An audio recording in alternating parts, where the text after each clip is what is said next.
This is my girlfriend Myra. She's gonna be helping me out with this video today. Hey. You can use any kind of spray can that you want. My favorite can is Montana Gold. This one is a ketchup color. This is a low pressure can, German made, so it dries fast and it's good for canvas paintings and things like that. It's not very good for space paintings because it dries too fast, but it's my favorite to use on canvases and things like that. You can also use Krylon. It's another classic brand. Although I don't really like using it as much as Montana because it doesn't dry as fast. It says it does, but it's a lot more, the paint is a lot more wet than the Montana Gold is. You can use Krylons for space paintings and things like that because the paint spreads easily. So it's more ideal for space paintings.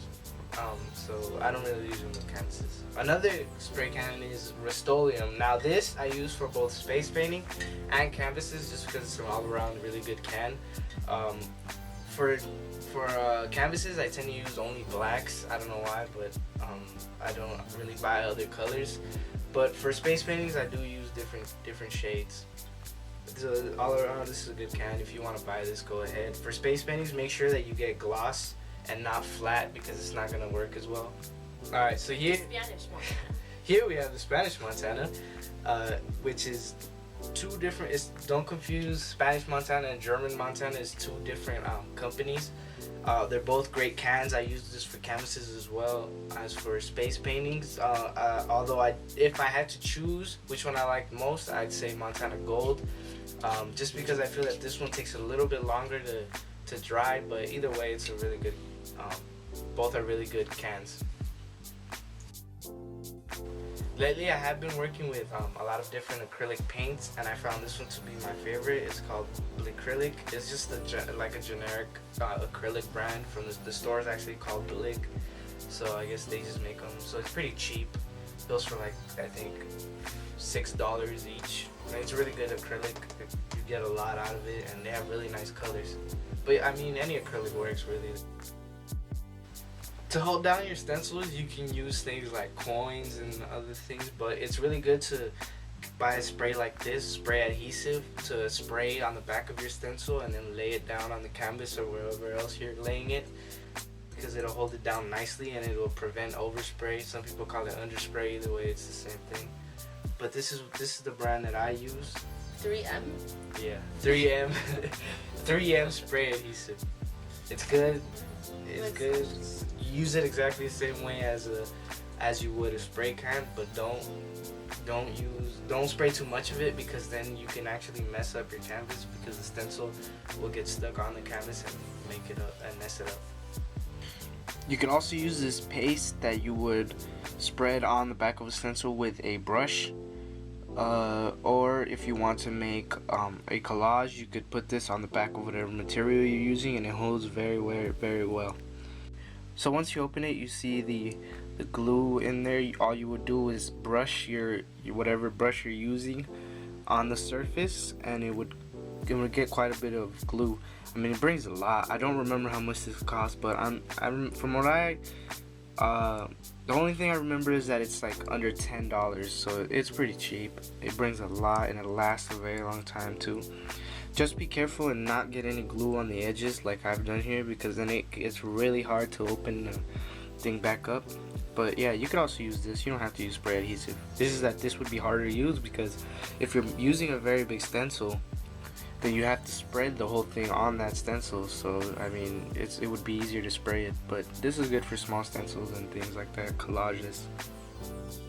Keeping your caps clean is something that's very important to spray painting, because it can ruin your entire project if your caps start dripping. There's two different methods that I use. One method is you get all of your caps, and then you get a cup and you fill it with alcohol, rubbing alcohol, and then you throw all your caps in there, leave it overnight, and it should clean your caps. Also, but when you're actually painting and your cap gets kind of clogged, I like to use this brake parts cleaner. And if you give it a quick spray, it'll actually take away the paint that surrounds the nozzle, and it'll help you spray a little bit cleaner. So this is just good for just a quick spray on your caps, but you still need to clean your caps more thoroughly. It comes with a little straw on the back, because if you just spray it the way it is, if you just spray it the way it is now, you're gonna get a lot, and it's not gonna work, and it's not gonna work very well for you. But if you put the straw on it, it's gonna be a lot more precise and accurate when you spray it. This is my favorite Exacto blade. You wouldn't be able to see it from here, so there's a close-up. It has a rubber grip on it, and unlike all the other metal Exacto blades, this is actually very comfortable to use. But of course, after a while, it does start to hurt. If you wanted to buy one, this is the one I would get. It also comes with a little box of refills where you can take out the blade, put it on the Exacto knife, and then the one that you're not going to use anymore, it has the little box has a slot in it where you could stash it. This is something that I just bought. It's a stencil burner. It goes for around 30 bucks at the art store. You actually connect it to the outlet, and it heats up the blade up top, and it makes it easier to cut through whatever you're using. It comes with a couple of different things like refills or blade tips, but I really don't use any of these, because if you're gonna stencil, then you have to use the regular blade. But it's alright. I'm still trying to get used to it, so I'm not really that good with it yet. But I think soon I'll start. I burned myself a couple times, so you might want to wear gloves.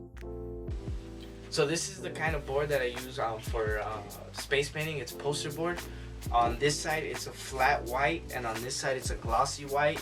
When you go purchase it, sometimes they sell both flat whites, so when you go purchase it, make sure that at least one side is a glossy white, because that's the side you're going to be painting on. If both sides are flat white, then your painting's not going to come out as good as it would if this was glossy, because it just adds to the effect the paint is going to give the paper. It goes for around $1, so it's extremely cheap for this side. Yeah, it's actually bigger than this. This is actually cut up, so the poster board is for $1 is actually much bigger than this. So I get asked this question like a million times every day. No, I don't. But the paper that I use is called Acetate. It comes out in this. It comes in this package. It's very expensive. It's like $50 for this. When you open it up, it comes with different sheets of acetate. I don't know if you're actually gonna get to see it in the video because it's see-through, but it's just like plastic. These papers that come in between are just there so that the acetate doesn't stick together, because it tends to do that with each other. But it's not a sticky material. It happens with each other, friction and things like that. I use Duralar graphics. It's pretty good stuff. It's my favorite thing to cut with. Very expensive though, so I mean, you can cut with anything. People cut with cardboard, dividers, transparencies. You can cut with anything that you choose, but I use this. I know people that cut stencils out of cereal boxes, so if you want to do that, you can too. So those people that are interested in spraying on shirts always ask me whether the paint on the shirt fades or not. Well, this is actually, I made a video of the shirt that I made, and as you can see, it's faded a little bit, but not really. After you wash it a couple times, it does fade a bit, but it still looks great. You can still tell what it says, and it looks good. So you can wash it. Make sure to wash in cold water so that you don't ruin the paint and things like that. The ideal thing to do would be to hand wash your clothes, but if you don't have time for that, and I understand, just wash it with cold water and put it in the washer. And it's okay to dry it too. I put it in the machine in cold water. In cold water. And then I dry it on normal. So I washed it a couple times though. It's pretty good. I don't mind it being a little bit faded. It's all good. Live free, motherfuckers. If heaven's a ghetto, I wanna live in the suburbs where the two-way streets have lovebirds.